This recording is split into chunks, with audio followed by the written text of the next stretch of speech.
দর্শক, এ বিষয়ে আরও জানাতে আমাদের সাথে যুক্ত হচ্ছেন ঝালকাঠি থেকে এবং বরিশাল থেকে আমাদের সহকর্মীরা। আমরা শুরুতেই চলে যাব ঝালকাঠিতে। সেখানে রয়েছেন আমাদের সহকর্মী রতন আচার্য।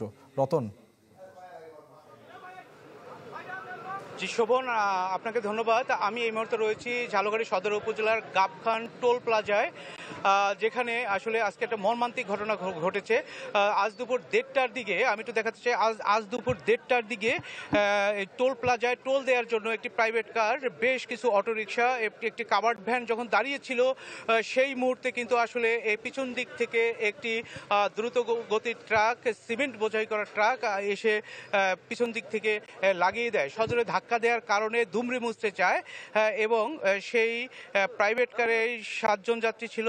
ঘটনাস্থলে 7 জন যাত্রী মারা যায় এবং হাসপাতালে নিলে আরও মারা যায়, যে কারণে এখন পর্যন্ত আমাদের কাছে তথ্য আছে 14 জন নিহত হয়েছে এবং আহত হয়েছে আরও 10 জন। আমি একটু দেখানোর চেষ্টা করব যে ধ্বংসস্তূপগুলো পড়ে রয়েছে, এখনও কিন্তু সেভাবে পড়ে রয়েছে।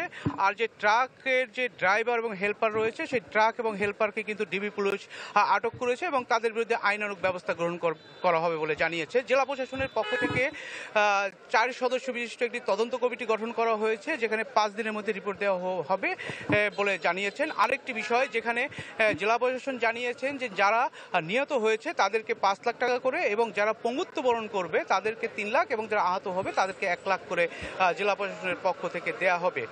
আরেকটু বিষয় জানিয়ে রাখছি যে এই বরিশাল এবং পিরোজপুরের এই যে মহাসড়ক, এই মহাসড়ক কিন্তু প্রতিদিনই বেশ যান চলাচল হয় এবং খুব চাপ থাকে।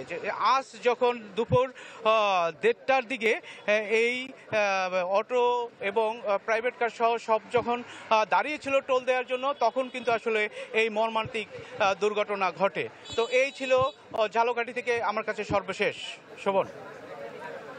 রতন, আপনাকে ধন্যবাদ।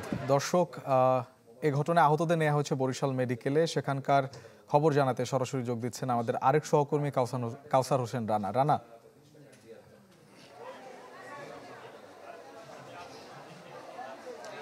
শোভন, ঝালকাঠিতে যে ভয়াবহ সড়ক দুর্ঘটনা ঘটেছে, সেই মৃত্যুর মিছিলের সাথে দীর্ঘ হয়েছে আহতদের সংখ্যাও, এবং সেখান থেকে যারা গুরুতর আহত তাদেরকে ভর্তি করা হচ্ছে বরিশালের শেরেবাংলা মেডিকেল কলেজ হাসপাতালে। আমি এই মুহূর্তে রয়েছি শেরেবাংলা মেডিকেল কলেজ হাসপাতালে, যেখানে এসে জানতে পারি যে এখন পর্যন্ত প্রায় 17 জনকে হাসপাতালে ভর্তি করা হয়েছে, যাদের মধ্যে 2 জনের মৃত্যু ঘটেছে এবং একজনকে ঢাকায় নিয়ে যাওয়া হয়েছে।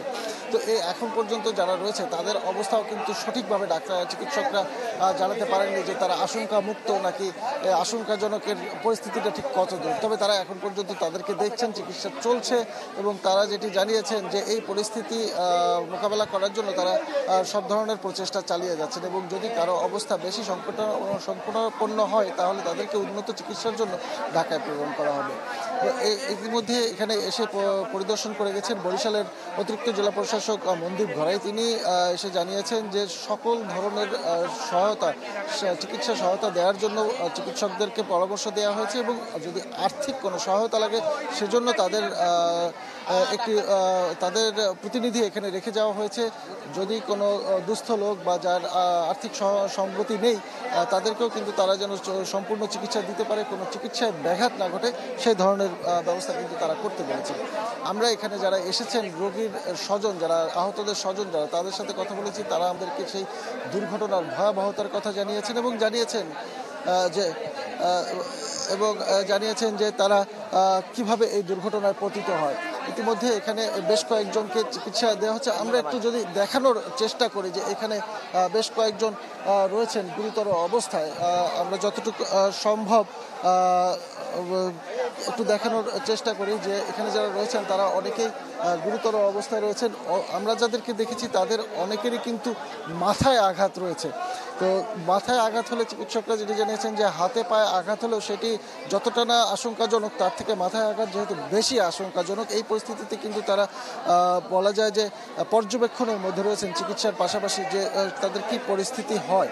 তো এই বিষয়টি নিয়ে আমরা হাসপাতালের যে পরিচালক ডাক্তার সাইফুল ইসলামের সাথেও কথা বলেছি। তিনি জানিয়েছেন যে এ পর্যন্ত যতজন রোগী এসেছেন সকলকে তারা চিকিৎসা দিচ্ছেন এবং দিয়ে যাচ্ছেন।